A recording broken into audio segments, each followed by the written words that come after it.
नमस्कार दोस्तों, welcome to we are Astro. We are Astro में आपका स्वागत है।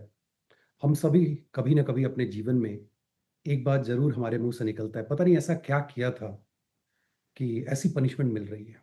ऐसा दिन मैंने देखा, ऐसे रिलेशनशिप में मैं रहा हूँ, मुझे इतनी तंगी हुई है या ऐसा क्या किया था जो मेरा एक्सीडेंट हो गया। And generally what we do is कि हम अपने इस जीवन में किए हुए कर्मों को रिलेट करते हैं। वो भी ज़रूरी है, उसको भी देखा जाता है प्रश्नाचार से आपने क्या किया और अभी आपका उसका क्या पनिशमेंट मिल रहा है। या गोचर में वो इंडिकेशन आपको मिलता है क्योंकि गोचर भी अपने आप में एक छोटे दशा के रूप में है जो ओवर पावर करती है बहुत सारी चीज़ों को डिपेंडिंग ऑन कि आप कैसी लाइफ जीते हो। बट आज का टॉपिक क्या है कि पनिशमेंट को कैसे देखें और कहाँ से देखें? तो उसके लिए सबसे पहले आपको अपने जीवन के आधार को समझना होगा। जिस संचित कर्मा की हम बात करते हैं वो D60 में षष्ठ्यांश चार्ट में आप देखते हैं। उस चार्ट में पूरा एक्यूमुलेटेड है। कई जन्मों से जो कुछ भी आपने अच्छा बुरा किया वो वहाँ एक्यूमुलेटेड है। फिर वहाँ से वो फ़िल्टर होके D9 प्रारब्ध जिसको बोलते हैं, जिसके आधार पे आपका ये लाइफ़ है। मतलब अच्छा, बुरा, खट्टा, मीठा वो सब विष्णु जी का एल्गोरिदम है। वो मिक्स करके D9 आता है और D9 से फिर D1 फ्लो करता है जो आपका चार्ट, लग्न चार्ट, राशि चार्ट जो आप देखते हो। अब आपके चार्ट में 5th हाउस पूर्व का पुण्य है। पूर्व में किए हुए पुण्य के आधार पे ये पता होता है, fifth house, fifth lord itself can tell you exactly कि आप कितने दिन जीवित रहेंगे। Trust me, there is a way to figure it out. तो पूर्व में किए हुए पुण्य के आधार पे आप कितनी लाइफ जिएंगे, कितनी लंबी लाइफ जिएंगे, दैट इज वन। सेकेंड, कितनी अच्छी लाइफ होगी आपकी। और अच्छी क्यों?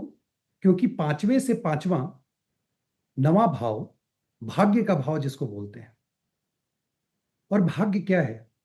बेसिकली अपने पूर्व जन्म में किए हुए कर्मों के आधार पे जो पॉजिटिव रिजल्ट मिलने वाला है, जो आपको एक बल मिलने वाला है, आपके जो कर्म का जो रिजल्ट पॉजिटिव वे में आएगा उसको भाग्य कहते हैं। और भाग्य दो तरह का होता है, सुभाग्य और दुर्भाग्य।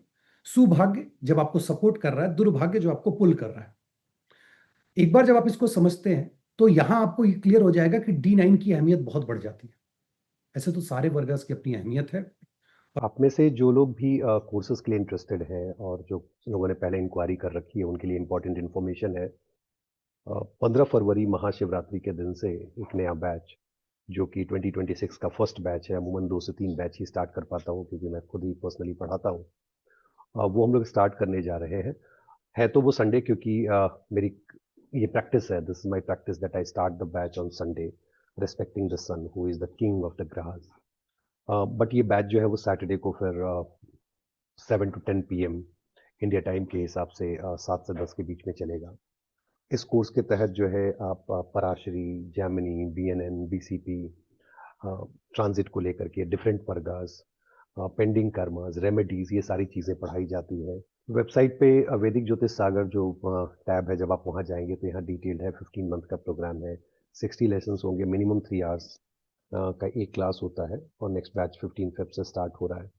क्या आपको मिलेगा नहीं मिलेगा वो सारी चीज़ें हैं जो एडिशनल स्टफ होती हैं, like 3 hours weekly classes, study material आपको मिलेगा, क्लास की रिकॉर्डिंग एक्सेस लाइफ टाइम रहेगी, सर्टिफिकेट रहेगा, लाइफ टाइम मेंबरशिप है। And then you can also repeat the batch again without any fee. Courses आप अगर डिटेल में देखें तो बेसिक से स्टार्ट करके दृष्टि, डिस्पोस्टर, अर्गला, विरोध अर्गला, lords in different houses, then predictive technique है चार्ट रोटेशन के ऊपर, ब्लैंक चार्ट के ऊपर, different types of yogas, and then नीच भंग राज योगा और उच्च भंग दरिद्र योगास, BNN, BCP, प्रोग्रेशन, ट्रांजिट, अष्टक वर्गा। एडवांस में अगर आप आगे बढ़ेंगे, कंप्लीट नक्षत्रा के ऊपर पूरी detail prediction, how to make prediction using नक्षत्रास। देन जैमिनी एस्ट्रोलॉजी है, डिविजनल चार्ट्स हैं, तिथि प्रवेशा चार्ट भी आपको पढ़ाया जाएगा। इसमें एस्ट्रो कैटोग्राफी है, Bhrigu Bindu and purpose of life, pending karma, past life, the karmic patterns and all, and then health and remedies.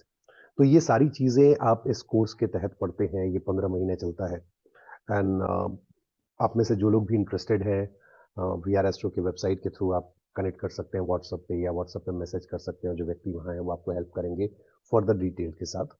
Now you can continue with the video. जब चार्ट रीडिंग करते हैं तो सारे वर्गस को करना चाहिए। बट नवांशा चार्ट आपके भाग्य का डिवीजन है, भाग्य भाव का। इसको प्रारब्ध का भी कहते हैं। प्रारब्ध दो चीजों से मिलकर के बनता है। प्रारब्ध एक आपका भाग्य और दूसरा आपका पुरुषार्थ। अब पुरुषार्थ कहने का मतलब ये नहीं कि सिर्फ ये पुरुषों की बात है। पुरुषार्थ मतलब I am talking about again पुरुषान प्रकृति की बात हो रही है। जो कॉन्शियसनेस है कि कैसे आप किसी चीज को करते हैं, क्या है, क्या करते हैं। 50% destiny, 25% hard work, 25% environment. You can achieve that 50% destiny and you can also make the changes through free will houses 3, 6, 10, 11। वो कभी और इस पे वीडियो बनेगा। बट आज के डेट में प्रारब्ध को समझने के लिए D9 में जाएंगे। ये टॉपिक इतना इंपॉर्टेंट है कि जो लोग खास करके एस्ट्रोलॉजी सीख रहे हैं, at a first glance you get to know कि इस जातक को कितनी पनिशमेंट लिखी है इस जीवन में। और हमारा एज एन एस्ट्रोलॉजर हमारा काम क्या होता है कि जो व्यक्ति आपके पास चार्ट रीडिंग के लिए आया है उसको आप बताएं कि क्या ऐसा कर्मा है जिसमें आपको रेमेडी करके उसको नीचे लाया जा सकता है। देखो, एक दृढ़ कर्मा होता है, फिक्स कर्मा होता है जिसको आप कुछ नहीं कर सकते। थोड़ा बहुत क्वेश्चन दे दिया बहुत है। और दृढ़ कर्मा के बाद जो कुछ बच जाता है, जो अदृढ़ कर्मा है, ठीक है आपने किया है, उसकी पनिशमेंट है, but there are ways to do the remedy and get rid of it. आज उसी को समझने की कोशिश करेंगे और ये थोड़ा वीडियो लंबा होगा बिकॉज मैं कारका लेवल पे, भाव लेवल पे कोशिश करूंगा दो दो लाइन बताने के लिए। तो D9 में पहले चलें और भावों को कैटेगराइज करें कि कौन कौन से ऐसे भाव हैं D9 के जो आपको पनिशमेंट दिखाते हैं या आपके बुरे कर्म को दिखाते हैं। और भाव से पहले जो सबसे इंपॉर्टेंट है कि आप देखें, अगर D1 का कोई ग्रह D1 में कहीं भी हो, उच्च का हो, अपनी राशि में हो, मित्र की राशि में हो, अगर D9 में वो नीच का हो जाता है, अंडरलाइन कर लीजिए कि उस व्यक्ति, उस ग्रह से रिलेटेड जो भी मैटर है, I will come back to कि आप कारका से कैसे पकड़ोगे, आपको वहां समस्या होने वाली है, आप वहां पनिश होंगे। और ये जो पनिशमेंट है, दिस इज नॉट बिकॉज कि वो व्यक्ति आपको पनिश कर रहा है, दिस इज बिकॉज आपने पूर्व जन्म में उस व्यक्ति के साथ गलत किया था, तो आपको वो पनिश कर रहा है। अब एक बहुत इंपॉर्टेंट ये एस्पेक्ट आता है कि पनिशमेंट को ले लिया जाए या छोड़ दिया जाए, ये ले लिया जाए या फिर उसके अगेंस्ट में कुछ काम किया जाए, कुछ एक्शन लिया जाए, स्वीकार कर लिया जाए या एक्शन लिया जाए। So I will be talking about this topic later on. Last में इस पे बहुत इंटरेस्टिंग टॉपिक है, क्लास में बच्चों के साथ इस पे काफी डिस्कशन भी होता है। अब आपने D1 में ग्रह को लिया, D9 में नीच का है, वो गया उसका कारक लॉर्डशिप लेवल पे, वो आज मैं 5-6 चार्ट भी दिखाऊंगा। सेकंड, D9 में 4th house, 6th house, 8th house, 11th house, 12th house, 5 घर हो गए। बोलो सर कुछ बचा भी है क्या? तो भाई पनिशमेंट भी तो उतनी है। सोल की जो ये सोल वाली जर्नी है, बेसिकली संसार जो है उसके लिए जेल की भांति ही है। पनिशमेंट के लिए हम आए हुए हैं। हमें ऐसा लगता है कि कोई टाटा, कोई अंबानी हो, पैसे कमा रहे हैं, they all are under punishment. किसी का परिवार छूट जाएगा, किसी का कुछ छूट जाएगा, और वो चार्ट में रिफ्लेक्ट करता है। अब जब आप इन भावों को पकड़ेंगे, चौथा खर भाव होता है that you have done serious sin in your past life, जिसकी पनिशमेंट आपको D1 में रिफ्लेक्ट होगी, जो आज मैं आपको दिखाऊंगा। Number 2, 6th house is the house of punishment which is the negation of the marriage. और 6th हाउस में जो लॉर्ड, जो भी आपके कारक आ गए, उनसे सर्कमस्टेंशियल सेपरेशन आपको होना है। 8th हाउस ऑफ डेट, कर्ज जिसको बोलते हैं, बहुत कर्मा का कर्ज या पैसे का कर्ज। 8th हाउस वाला थोड़ा रिस्की है फाइनेंशियली। जो कारक ग्रह वहां पड़ गए, जो लॉर्डशिप पड़ गई, हो सकता है आपके जीवन से एक मोटा रकम लेकर के चले जाएंगे, या उनके साथ जो आपका संबंध काफी दिनों तक खराब रह सकता है और बहुत पीड़ा होगी। 11th हाउस इसलिए क्योंकि वो एक्वेरियस साइन वहां पर, again that is the punishment, और वो रिलेशनशिप खत्म भी नहीं होता है। 11th हाउस में अगर कोई राशि कोई ग्रह पड़ गए related to relationship and all, forget about, you won't be able to end up, but उसमें आपकी पिटाई पूरे जीवन चलती रहेगी। 12th house is a good as well as bad. 12th house of D9 हमें बैकुंठ से डायरेक्ट कनेक्ट करता है। ये मत समझना कि बैकुंठ हाँ है कहाँ, ऊपर जरा देख लेते हैं, नहीं।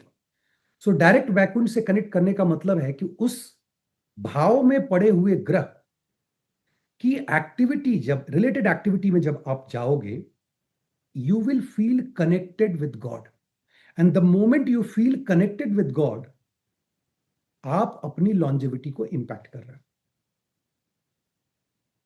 प्लस वो ये भी बताता है कि D9 में 12th है, मतलब आपसे एक घर पीछे है, सो दोनों अपार्ट हो गए।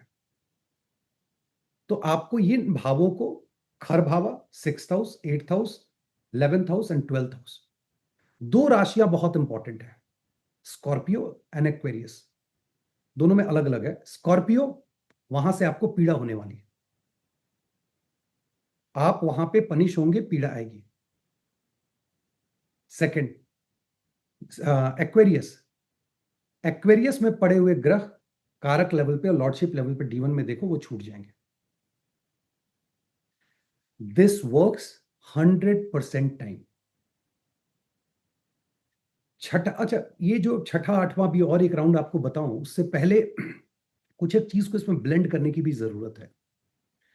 हम सिर्फ कारक और लॉर्डशिप पे नहीं देखेंगे, फिक्स कारक पे नहीं देखेंगे, स्थिर कारक पे, हम चर कारक पे भी देखेंगे। और आज सिर्फ आत्म कारक की बात होगी कि अगर आत्म कारक इन किन्हीं भावों में पड़ गया और राशि में पड़ गया, तो this is the punishment of the self.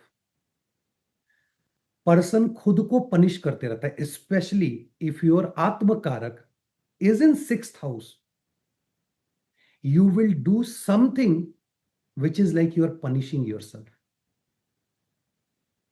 जिनके भी चार्ट में आत्म कारक 6th हाउस में है, अपनी हैबिट को देख लें, अपने सोच विचार, काम करने के तरीके से कुछ ना कुछ आप ऐसा करते हैं जो अपने आप को पनिश करते हैं। चाहे वो आप खाना गलत खाते हो, खाना लेट से खाते हो, अपने शरीर को आप पनिश कर रहे हैं।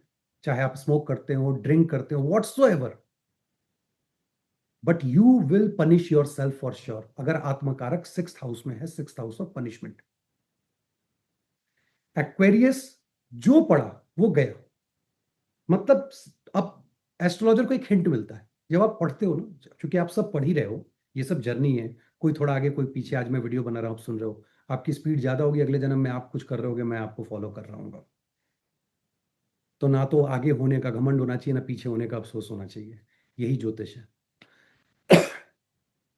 सो एक्वेरियस साइन की खासियत क्या है कि जब आप उसमें किसी ग्रह को देखें, तो एज एन एस्ट्रोलॉजर आपके दिमाग में चलना चाहिए, ये छूटने वाला है। अब छूटने का मतलब क्या है? उस रिलेटिव की, उस व्यक्ति की मौत हो सकती है, सर्कमस्टेंशियल सेपरेशन हो सकता है, या एक ही घर के दो कमरों में रह के एक दूसरे के साथ, वो भी सर्कमस्टेंशियल सेपरेशन ही है, but with in a house. तो आपने क्या करना है, फट से कोई लॉर्ड पकड़ा कि हाँ एक्वेरियस में कहीं पे है, चलो सन है, जरा देखें फादर की क्या स्थिति है लॉन्जिविटी की, मून है तो मदर की लॉन्जिविटी क्या है, 4th लॉर्ड है तो मदर की लॉन्जिविटी क्या है। तो इस तरीके से आप वहां, आपको एक क्लू मिलता है। स्कॉर्पियो आपको पनिश करता है, वहां पे लड़ाई झगड़े तक होने के चांस रहते हैं, स्पेशली स्कॉर्पियो के केस में। अगर 7th Lord, 8th Lord, 6th Lord D1 के अगर कनेक्टेड हो, तो फिजिकल अब्यूज के चांसेस बढ़ जाते हैं। तो you have to be very careful, लड़का हो चाहे लड़की हो, क्योंकि कुछ कुछ एक सप्ताह पहले ही किसी एक व्यक्ति से मिला था, उनकी पत्नी ने उनका सर फोड़ दिया था। ऑब्वियसली नेम डिस्क्लोज नहीं करूंगा। तो अब वो वाली वाली बात नहीं कि सिर्फ महिलाएं सचेत हैं, पुरुष भी सचेत रहे, सब पिटते हैं आज के डेट में। So that you need to be careful about. Then lordship level पे देखो और कारका लेवल पे देखो, इन सब में पनिशमेंट का सन आ गए। सबसे पहले पिताजी, इसका मतलब है अगर सन नीच के हो गए, आपने पिताजी के साथ पिछले जीवन में कुछ बुरा किया था, जिसकी वजह से पिताजी से आपको पनिशमेंट मिलने वाली, आपका घर छूट जाएगा, वो आपको नहीं लगाएंगे।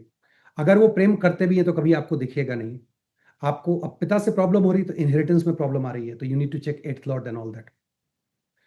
अगर मून आ, और सिर्फ पिता ही नहीं, बॉस के साथ प्रॉब्लम होगी, सन अगर नीच के हो गए, तो बॉस के साथ आपको प्रॉब्लम हो जाएगी, बॉस की वजह से आपको नौकरी बदलनी पड़ेगी। और मजेदार क्या है, सन नीच के हो गए, सन 8th हाउस में चले गए, 6th हाउस में चले गए, खर भाव में चले गए, या एक्वेरियस में है, स्कॉर्पियो में है, और आपने देखा कि केतु जो है वो 2 6 10 के ट्राइन में है, आपने सीधा प्रेडिक्ट करना है, हर 1.5 2 साल पे आपकी जॉब चेंज हो जाएगी, आप छोड़ दो, नहीं तो बॉस आपको ऐसा सिचुएशन बॉस क्रिएट कर देंगे दैट यू हैव टू। अब इसमें बड़ा इंटरेस्टिंग है, जो बच्चे आज 20 22 साल के होंगे, 25 साल के होंगे, वो ये कह सकते हैं कि सर हमारे साथ ऐसा नहीं होता है। हमारे पिताजी तो बड़ा प्रेम करते हैं, तो मैं भी पिताजी से बहुत प्रेम करता हूँ। नंबर एक, आप बहुत प्रेम करेंगे पिताजी से, because you made the mistake in past life. सो मैं एक कारक पे बताता हूँ, बाकी आप देख लेना। इसी तरह से बाकी मैं कारक भी बता दूंगा। आप बहुत प्रेम करेंगे पिताजी से, और मान लीजिए कि आप प्रेम नहीं करते हैं, या आपके पिताजी आपसे प्रेम नहीं करते हैं, ये तो पनिशमेंट हो ही नहीं सकती ना। तो थोड़ा तो लॉजिक लगाएंगे कि जब प्रेम अपने चरम सीमा पे हो और वहां से जब धड़ाम से आप गिरते हैं, तो पीड़ा महसूस होती है। तो पीक पे जाकर के आपको गिरा, सन कहां पीक पे होते हैं? सन का अगर पीक, किसी भी ग्रह का पीक क्या होता है? दैट इज द जो उसका एक्सॉल्टेशन प्लेस है। सन पीक पे कहां है? Forget about that sun movement and 10th house and दिग्बला and all that, I am not talking about. सबसे ज्यादा व्यक्ति खुश कहां होता है? जब वो एग्जॉल्ट होता है। कहां एग्जॉल्ट होते हैं? फर्स्ट हाउस में, कारक भी है। और वहां से जब धड़ाम से गिरते हैं 7th हाउस में, जब पाताल लोक में चले जाते हैं, दैट इज पाताल लोक 7th हाउस, मतलब मैरिज इज पाताल लोक, बिगेस्ट बॉन्डेज। तो वहां सबसे ज्यादा उनको दुख होता है। मतलब जिस रिलेशनशिप में आपको पनिशमेंट आनी है, उसमें ये मान के चलें कि उस व्यक्ति का प्रेम बहुत रहा होगा। अब मजेदार क्या है, आप जब क्लाइंट से बात कर रहे हैं और क्लाइंट बोल रहा है कि नहीं, इस व्यक्ति से मेरा कुछ ऐसा रिलेशनशिप नहीं था, शुरू से ही बड़ा मतलब ठीक है, रूखा सूखा चल रहा था, you should not believe, that's a complete false. या अगर मान लीजिए अगले, आपके पास दो चार्ट है, बहुत बार लोग आते हैं अपना, अपने प्रेमी प्रेमिका का, पति पत्नी का लेके आते हैं, और एक लाइन में ब्लेम कर दें कि ना जी, उनको तो कोई लगाव नहीं था, या पिताजी को कोई लगाव नहीं था। आज वो भी दिखाऊंगा कि आप अपने ही चार्ट से बाकी लोगों के पनिशमेंट को भी देख सकते हैं। तो आप ऐसे ट्रस्ट ना करें, क्योंकि जब तक लगाव बढ़ेगा नहीं, तब तक पनिशमेंट होगी नहीं। पिताजी खर भाव में, अगर सन खर भाव में है, तो पिताजी की लॉन्जिविटी कैलकुलेट करें। 6th हाउस में है, you will cry like anything. Father, boss, government, इन सब से आप दूर रहें। सरकारी नौकरी सोच रहे थे नहीं मिलेगी, मिलेगी तो वहां जाकर के चिढ़ के आप रहेंगे। 8th हाउस में चले गए, ये तो कर्ज है, और ये कर्ज उतारने के लिए इनहेरिटेंस भी नहीं मिलेगा। एक्वेरियस आपको सर्कमस्टेंशियल सेपरेशन जो बताया है, इस सन की लॉर्डशिप भी देख लोगे आप। फिर आप मून को देखो, मून फॉर मदर। और सिर्फ मदर ही नहीं, आपके घर में वो सारे बड़े व्यक्ति कारका लेवल पे, जो माँ की तरह है, बड़ी बहन माँ की तरह, मासी है, बुआ है, ये सब माँ की तरह, तो मून से आप देखेंगे। आप मरकरी से अपने दोस्तों को देख रहे हैं, मामा साइड को देख रहे हैं, राहु से दादाजी को, केतु से नाना जी को, वीनस से आप अपने स्पाउस, मेल हैं तो अपने स्पाउस को, आप अगर मंगल है तो आप छोटे भाई को, अगर शनि देव है तो बड़े भाई को। और सिर्फ उतना ही नहीं है, मंगल है तो पुलिस से प्रॉब्लम होगी। अगर शनिदेव इन सब भावों में कहीं और या राशि में पड़े हुए हैं, तो आपको जो डोमेस्टिक हेल्प वाले हैं, या जो लोग लेबर क्लास के हैं, जो काम करते हैं, मेहनत करते हैं, दैनिक, जिसको दैनिक पारिश्रमिक बोला जाता है, लेबर नहीं बोलते हैं उसको, लेबर तो हम सब है किसी ना किसी के यहाँ। तो वैसे लोगों के साथ आपका अनबन रहेगा, वहां आपको बहुत तकलीफ होने वाली है। जुपिटर अगर ऐसे जगह चले गए, तो गुरु के साथ समस्या हो, बहुत पीड़ा होगी। जो ब्लड रिलेटिव है वो जीवन में आकर के दुख देते हैं, और जो ब्लड रिलेटिव नहीं है वो न मिलके दुख देते हैं। Decode it. और डिकोड क्या करना है, बहुत सिंपल है ना। बहुत से लोग, मेरे लाइफ में डेटिंग के लिए लड़की ढूंढ रहा हूँ, लड़का ढूंढ रहा हूँ, नहीं मिल रहा है। They are not part of your blood relative group ना। तो उनको आने को ब्लॉक किए हुए तो आप रो रहे हैं, एक आकर के आपको सता रहा है तो आप रो रहे हैं। तो स्थितियां ऐसी हैं कि आपको ये सेग्रीगेट करके देखना है कि भाई, जो लोग आपके साथ हैं उनके साथ प्रेम है, और जो लोग नहीं है वो ब्लॉक्ड है। तो आपने कारका लेवल पे देखा, then you have to look at lordship. First lord, it's you who is going to punish yourself, and because of your mistakes आप इन सारी चीजों को अनुभव करेंगे। सेकंड लॉर्ड, फैमिली से प्रॉब्लम हो सकती है, पैसा जा सकता है, आपका विवाह जा सकता है, क्योंकि सेकंड लॉर्ड सेकंड मैरिज भी कराता है। तो उसका इन जो ग्रहों का जो एजेंडा है लॉर्डशिप के हिसाब से, जब आप देखेंगे तो सेकंड लॉर्ड का एजेंडा आपका सेकंड मैरिज का है। That could be a punishment for the first marriage. So you need to check the 7th house and 7th lord. आपका स्पीच खराब हो जाएगा, हो सकता है आप बहुत रफ गाली गलौज करने लगे। थर्ड, या उसका एक और मतलब है कि आपकी स्पीच या तो कट कट जा रही है, रुक रुक करके बोल रहे हो, या आपकी स्पीच चली गई, या है ही नहीं, शुरू से आप बोल ही नहीं पा रहे। That you need to evaluate. तो व्हाट डज इट मीन? जब लोग आपके पास चार्ट लेके ऑटिज्म का आते हैं तो सेकंड एंड थर्ड को इवेलुएट करो D9 में। बहुत बार D9 में मिल गया तो फिर D60 में। अब D60 कैसे देखते हो, फिर कभी उस पर चर्चा होगी। थर्ड हाउस में पड़ोसियों से आपका नहीं पटेगा, और ये अच्छी बात है। पड़ोसियों से नहीं पटने का मतलब आसपास में पड़ोसी नहीं होंगे यार। मतलब अगर आप भोगा अलाइंड हैं तो दुख है, अगर आप मोक्षा अलाइंड हैं तो कहीं पहाड़ पे बैठे होंगे एकांत में, अपने जीवन को वहां से चला रहे होंगे, बहुत बढ़िया। तो प्लस माइनस आपको देखना है कि आप कौन से अलाइंड हैं, एंड सिर्फ उसमें आत्मकारक, नहीं आत्मकारक, लग्नेश, मून, ये सारी चीजें आप देखेंगे तब आपको समझ में who you are. Third lord में आपका करेज जा रहा है। मैं कितने ऐसे लोगों से जानता हूं, जब चार्ट रीडिंग होती है अगर वो सुन रहे हैं तो वो या तो मुस्कुरा रहे होंगे या फिर वो कमेंट करेंगे। मैं बोलता हूं कि भाई आपको करेज नहीं है। आप वैसे लोगों में से हैं कि आप घर आते हैं और घर आके सोचते हैं अच्छा ऐसे ऐसे मार हुआ था, देते दो मुक्का खींच के उसको ऐसे दे देते, या बॉस से बात हुई तो ऐसे रिप्लाई कर दिए होते, वैसे रिप्लाई कर दे, नेक्स्ट टाइम करेंगे। That's not going to happen, because third lord या तो D1 में ही एफ्लिक्शन में है, और D9 में अगर इन जगहों पर बता रहा हूं तो गया काम से। फिर वो छोटे भाई से आपको समस्या हो जाएगी, वहां ससुर जी से आपको समस्या हो जाएगी। फोर्थ लॉर्ड में है तो घर, गाड़ी, माताजी, सोसाइटी, इन सब में आपको समस्या होने वाली है। Fourth lord in fourth house, six house, eight house, 11th house, 12th house, Scorpio, Aquarius, माता जी से सर्कमस्टांशियल सेपरेशन, परमानेंट सेपरेशन, ये होना है। until and unless you are blessed with two Shubh planets aspecting in D1 and D9, or exchange हो, exchange can break everything. Then we go to fifth house. अब fifth house में अगर problem आएगी तो क्या क्या प्रॉब्लम होगी? आपके सबसे पहले फिफ्थ हाउस प्रोजनी ब्लॉक करेगा। अब प्रोजनी ब्लॉक करने का मतलब क्या है कि शादी में ब्लॉकेज आएगी। शादी में शादी हो भी गई तो चलेगी नहीं, चल रही है तो बच्चा नहीं हो रहा है, प्रेम करना चाहते हैं तो प्रेम मिलेगा नहीं, वहां आप अधूरे महसूस करेंगे। That is because of the fifth house. आप किसी IT कंपनी में या अपनी कंपनी चला रहे हैं, प्रोडक्ट रेडी करना चाहते हैं, नहीं हो पाएगा। हो सकता है आपके जीवन की शुरुआत से पहले ही आपके दादाजी का देहांत हो चुका हो, या पिताजी अलग हो गए तो आप भी दादाजी से अलग हो गए। सिक्स्थ हाउस मैटरनल साइड, ये जाकर के वहां प्रॉब्लम क्रिएट हो रहा है मैटरनल साइड से। लेकिन छठे का लॉर्ड अगर खराब स्थिति में है D9 में, यू शुड बी हैप्पी। भाई शत्रु नहीं है आपका, खर भावा में है, पनिशमेंट में है। अब खर भावा में थोड़ा रिस्की है, माई बैड, थर्ड खर भावा में पनिशमेंट वहां से दिख रही है तो आपको पनिश कर सकता है। वो सिक्स्थ हाउस में चला जाए, एट्थ में चला जाए, एक्वेरियस में जाए, 12th में चला जाए, स्कॉर्पियो में नहीं, कि स्कॉर्पियो में फिर आपको वहां से पनिशमेंट मिलेगी। तो ये लॉर्ड वहां जाएंगे जो बाकी मैंने बताया राशि और भाव के बारे में। बी हैप्पी, इस मामले में बहुत बढ़िया है। लेकिन वहीं पे लोन नहीं मिलेगा आपको। खेती कराएंगे तो हार्वेस्ट करते समय प्रॉब्लम आ जाएगी। जब आप पैसा कमा रहे हैं तो पैसा आपको आने में दिक्कत हो जाएगी, 2 6 10 है। सरकारी नौकरी की तैयारी कर रहे हैं, वहां आपको दिक्कत हो जाएगी। सो इन सब प्लस और माइनस हर भाव में होता है। सातवां अगर हो गया तो रिलेशनशिप सबसे पहले, पार्टनरशिप, बिजनेस, इन सब चीजों पे असर होगा।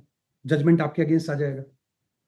मान लीजिए आपके ऊपर केस चल रहा है, आपकी जो दशा चल रही है वो अगर 7th लॉर्ड की है और वो D9 में खराब पोजीशन पे है, रिजल्ट आपके फेवर में नहीं है।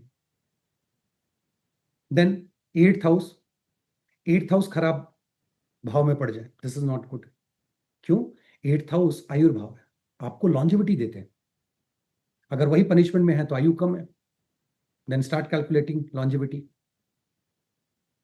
वो आपके इन लॉज से भी रिलेशनशिप दिखाता है कि खराब होगा, और इन लॉज से खराब होगा मतलब आपका खुद का रिलेशनशिप सस्टेन नहीं कर पा रहा है। 7th का सस्टेनेंस 8th है, मतलब आपकी एस्ट्रोलॉजी भी गई, रिसर्च करने की एबिलिटी भी गई। Then you get into 9th house. 9th lord, अगर 9th लॉर्ड D9 में है, पिताजी, बॉस, गवर्नमेंट, ट्रैवल पे जा रहे हैं, बहुत परेशानी हो रही है। हायर एजुकेशन के लिए बहुत कोशिश किया, ढंग का स्ट्रीम नहीं मिला जी। और मैं D1 में देखने की बात करूँ, D1 में लॉर्डशिप देखो, D9 में इनमें से किसी में मिल जाए, इवेलुएट करना शुरू करो, आपको पता चलेगा यही चल रहा है।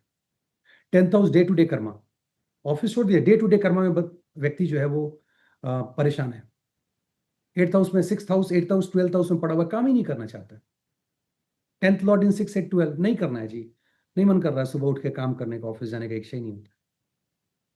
11th लॉर्ड लाभ नहीं होगा, सोशल सर्कल से कट जाएंगे, बड़े भाई बहन में प्रॉब्लम हो जाएगी, बड़े भाई बहन से प्रॉब्लम हो जाएगी। 12th हाउस व्यय कट रहा है, बहुत चीज समझना, प्लस माइनस, साधना नहीं हो पा रही है, बैड, व्यय कट हो रहा है कुछ एक भाव में, अच्छी बात है। लेकिन 12th का लॉर्ड अगर खर भाव में पनिशमेंट दिखा रहा है तो हो सकता है किसी के साथ एक्सटर्नल एक्स्ट्रा अफेयर में या बेड प्लेजर के समय आप पकड़े जाओ और आपकी बदनामी हो, या अगर वो स्कॉर्पियो साइन में पड़ जाए। स्कॉर्पियो और खर भावा को आप देखेंगे, 8th को भी देख लीजिए, 6 11 छोड़ देना है, 12 छोड़ देना है, बट ये दोनों बहुत रिस्की है दोनों तीन, उस केस में आपकी बदनामी बहुत ज्यादा होगी। चलिए अब मैं चार्ट शेयर करता हूं।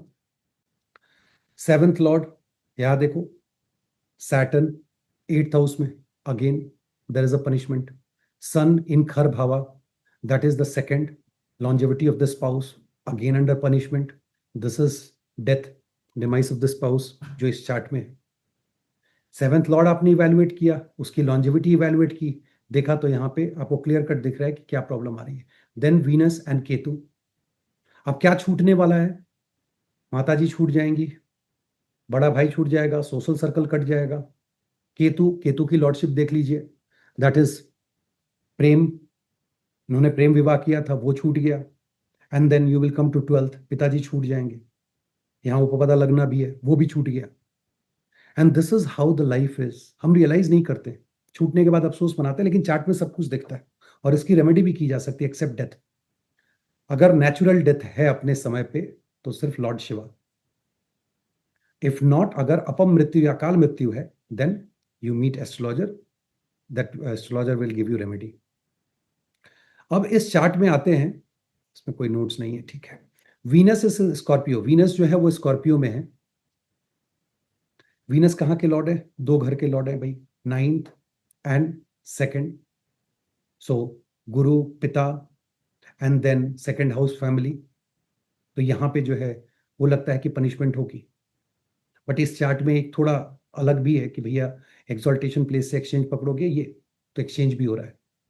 So everything is, it's Rahu Venus again here, and Rahu Venus here in trine. This becomes even better yoga. I'm just showing one example of exchange, how exchange is breaking this dur yoga. But then sun, look at sun, sun की lordship 12th house की है, और sun कहाँ बैठे हुए हैं? Aquarius में। 12th house कौन है? एक्वेरियस में। तो 12th हाउस आपके पार्टनर की एंट्री है, मैरिज के समय भी देखा जा रहा है, वो छूट रहा है। मैंने पहले भी कहा था कि छूटने को दो तरीके से देखना है, ब्लड रिलेटिव है छूटेगा, बाहर वाला है ब्लॉक हो जाएगा, किसी ना किसी कारण से वो ब्लॉक होगा। सो 12th house is getting blocked और वो छूट रहा है। एक डर यहां भी रहेगा कि साधना ना हो, दैट इज ऑल्सो रिस्क, कि धीरे धीरे साधना करने की आदत चली जाए, देन पर्सन विल बी व्यभिचारी। तो वो इस चार्ट में आपको रिफ्लेक्ट कर रहा है कि पिताजी, गुरु, सबसे शुरू में संबंध ठीक नहीं होंगे, पिताजी से संबंध ठीक नहीं होंगे, फिर ठीक हो जाएंगे। गुरु मिलेंगे नहीं, मिल जाएंगे तो फिर सब ठीक है। And then at the end relationship में चैलेंजेस आएंगे। ये इंटरेस्टिंग चार्ट, इसके बाद एक इंटरेस्टिंग है। सो ये तो आप यहां देखिए, राहु मार्स। अब ये क्या है, ये चार्ट किसी और कारण से मैं दिखा रहा हूं, इसके पीछे का एक दो चार्ट अभी कुछ अलग ढंग से दिखाऊंगा। राहु मार्स, राहु कौन है? राहु इज 5th, तो वो छूटेंगे, प्रोजनी में दिक्कत होगी, मतलब प्रोजनी तो हो जाएगी, छूटने की बात है, बच्चा छूट जाएगा, पहला बच्चा छूट जाएगा। Spouse, there is a problem. And then उसके बाद आप 8th फैमिली, राहु के दूसरे घर को देखेंगे। So then you go to this one and this one. तो ये सारा जो है वो ब्लॉक दिख रहा है, ये छूटने वाले लोग हैं और छूटे भी हैं इनके लाइफ में। परिवार के मोस्ट ऑफ द पीपल छूट चुके हैं। जो सबसे बड़ा रिस्क है वो स्पाउस के छूटने का है। तो वो एक यहां पे एक इंपॉर्टेंट थीम क्या है कि बाकी सब तो छूट चुके हैं, आई नो इट, क्लाइंट है मेरे, बट अपने को कोशिश ये करना है कि भैया इनका स्पाउस ना छूटे। And then you will look at कि कौन से यहां पे पड़े हुए हैं 8th में, Ketu and moon. Who is Ketu? Again 2nd family is Ketu. Family तो मतलब बोनेंजा ऑफर में जब मैं बोलता हूं, दोबारा मार पड़ी है, खत्म कहानी। And then moon, moon in the fourth, उपपदा लगना, अगेन डबल चल रहा है. So we have to be very careful. Rahu in Aquarius, इसका चार्ट का नाम ही रखा है. Look at Rahu. Rahu is the lord of 11th, sorry 9th and this भावा. अब यहां आप देखो तो राहु एक्वेरियस में है जुपिटर के साथ. अब इनका एक सवाल था बहुत सिंपल, और ये पेरेंट्स आए हुए थे. उन्होंने मुझसे पूछा कि क्या मेरा बच्चा हमें लगाएगा, मतलब हमारे साथ रहेगा, हमें लगाएगा, सेवा करेगा. प्रथम दृष्टा में देखो तो मरकरी दोनों साइन ओन करते हैं. ठीक है, मून है, कोई दिक्कत नहीं है, एक्सचेंज करके आ रहे हैं. सो राहु का एक्सचेंज है, राहु मरकरी में अच्छा बनता है, मरकरी सामने से देख रहे हैं, नीच का भंग हो रहा है, एवरीथिंग लुक्स गुड. नीच के भंग के बाद ठीक है, मरकरी राहु में अच्छा संबंध रहेगा, और पिताजी भी राहु है, माता जी भी राहु है. But when you look at D9, Rahu Aquarius में है, छूट जाएंगे, सॉरी जी. बुढ़ापे का अपना देख लीजिए, बच्चा आपको नहीं करने वाला है for sure. This is how you need to, I am not even getting in to rest of the things, just one liner. नहीं, छूट जाएंगे. अपना बुढ़ापा आप खुद देखो, बच्चे के चार्ट पे ज्यादा आधारित रहने की जरूरत नहीं है. जुपिटर है, कौन छूट रहा है? स्पाउस छूट रहा है. आपको भी, आप सबको पता है कि जुपिटर के लिए मरकरी बहुत इंपॉर्टेंट है, इसलिए क्योंकि लॉर्ड शिवा ने कहा था कि जुपिटर का बच्चा है. But mercury is a rebellious one, specially अगर राहु के साथ या मार्स के साथ संबंध बन जाए तो इस चार्ट में ऐसे भी राहु के ट्राइन में सामने आ जाएंगे. रेबेलियस है बच्चा, उसको पसंद ही नहीं पड़ता है माता पिता कुछ भी कहें. उसके अलावा इन तीन ग्रहों को इवेलुएट कीजिए, इनको इवेलुएट कीजिए, you will get to know. मैं सिर्फ अलग अलग चार्ट में अलग अलग चीजें दिखा रहा हूं. This is the chart which is very important one. अगर इसके मैं टैग को ओपन करूं, there are so many things. अब यहां पे आपको मार्स 6th हाउस में है. सो अपन देखते हैं राहु इन खर भावा. तो राहु इन खर भावा, दैट इज प्रेम, ये छूटते चला जाएगा. प्रोजनी छूटने का रिस्क रहेगा. 6th house, 6th house 12th house, partner की एंट्री ब्लॉक होगी, आगे आ जाएगा तो छूट जाएगा. Then let's look at Mars and Mercury, क्योंकि ये पनिशमेंट के हैं और जुपिटर भी पनिशमेंट के उसमें, सन भी पनिशमेंट में है. तो you can see all these ग्रह अलोंग विद केतु. बच कौन जाते हैं? सिर्फ सैटर्न, मून और वीनस. वीनस यहां नीच के हैं. सो आप इस चीज से आपको अंदाजा लग सकता है कि इस आदमी को कितना पनिशमेंट है. जो दिखाने का आज एक मेजर है कि केतु एक्वेरियस में होके छूट रहे हैं. तो पहले जब जब पहली बार आप देखोगे तो इस व्यक्ति का लगेगा फैमिली छूट रहा है और 6th हाउस मामा घर छूट रहे हैं. बट आपको चार्ट को रोटेट भी करना है. माता जी से थर्ड है, एंड यू वोंट बिलीव, माता जी अपने शायद 8-9 भाई बहन थे, भाई बहनों के साथ जा रहे थे. पाइसी साइन है, उस साल बाढ़ आया हुआ था, कुछ क्रॉस कर रहे थे, अपने सामने 3 या 4 भाई बहनों को खोते हुए उन्होंने देखा है. So it's not just about the जातक. आप यहां से रोटेट करके जातक के पिताजी, माताजी, आप सबको इवेलुएट कर सकते हैं. ठीक है, मार्स है, भाई से नहीं पड़ता है, छोटे भाई से. लेकिन पर्पस वो नहीं है, ये तो सब हमने पढ़ लिया. हमें ये देखना था जस्ट एक एग्जाम्पल के तौर पे. और ऐसा नहीं है कि मार्स अगर आप देख रहे हैं तो मार्स यहाँ पे, आप मार्स की लॉर्डशिप 2nd हाउस पे लोगे, इसका मतलब है कि माता जी का गेन भी जाएगा, उनसे बड़े भाई बहन है. That is again the indication. अगर आप मरकरी को ले रहे हो तो मरकरी मतलब पिताजी छूट रहे हैं या पिताजी से पनिशमेंट है. और सिर्फ पिताजी क्यों, स्पाउस के छोटे भाई बहन से भी पनिशमेंट है. But the idea here is that you rotate the chart, you will get to see कि आपकी फैमिली में कौन कौन व्यक्ति अंडर पनिशमेंट और किस तरह की पनिशमेंट बोलेगा. अब एक क्वेश्चन अपने आप में उठता है कि इतना कुछ करने की जरूरत क्या है.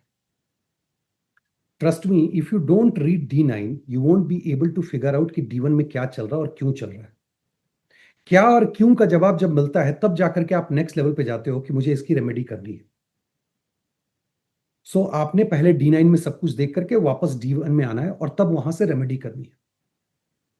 रेमेडी भी आपकी D9 से बनेगी अगर आप इष्ट देवता, पालन देवता, ये सब आप देख रहे हैं वर्शिप करने के लिए, या D1 में जो प्रिंसिपल बताए गए हैं महर्षि पराशर से, उसको फॉलो करें. उसके हिसाब से आप मंत्रा चैंटिंग, होमा, जो भी करना चाहें, जो आपको अच्छा लगता है, जो आपके एस्ट्रोलॉजर बताते हैं. अच्छा लगने का मतलब है कि लोग बहुत ज्यादा they are fascinated about stones and all that, कि स्टोन दे दो जी, रातों रात जो है वो खरबपति हो जाएंगे. बट ऐसा होता नहीं है. सो मेक श्योर कि आप अपने अपने चार्ट में इसको इवेलुएट कर रहे हैं, एंड बी केयरफुल। एटलीस्ट आप अपना कर्मा तो ठीक कर ही सकते हैं, और नहीं कर सकते हैं तो क्वेश्चन उठता है जो मैंने शुरू में कहा था कि पनिशमेंट लेनी है या क्या करनी है। क्योंकि मेरा अपना मानना है, अब दो तरह के चार्ट आपको मिल जाएंगे। One is moksha aligned.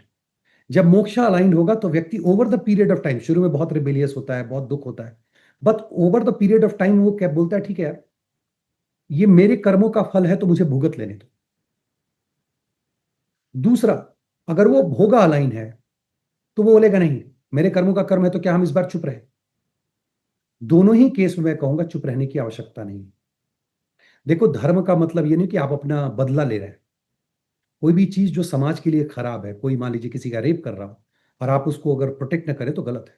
कोई आपके साथ हानि कर रहा हो, अगर आप अपने पुरुषार्थ को न दिखाएं तो गलत है। करना क्या है, या तो आप उसको अटैक करो, अटैक इन द सेंस अपने आप को बचाओ। एंड अटैक मतलब लड़ाई करने लिए सलाह नहीं दे रहा हूं भाई। अपने पुरुषार्थ को वहां दिखाओ कि हाँ भाई, अगर कोई किचकिच हो रही है, कुछ भी है, anything going wrong in your life और others life that you can interfere, get into and solve it. If you can't, leave it.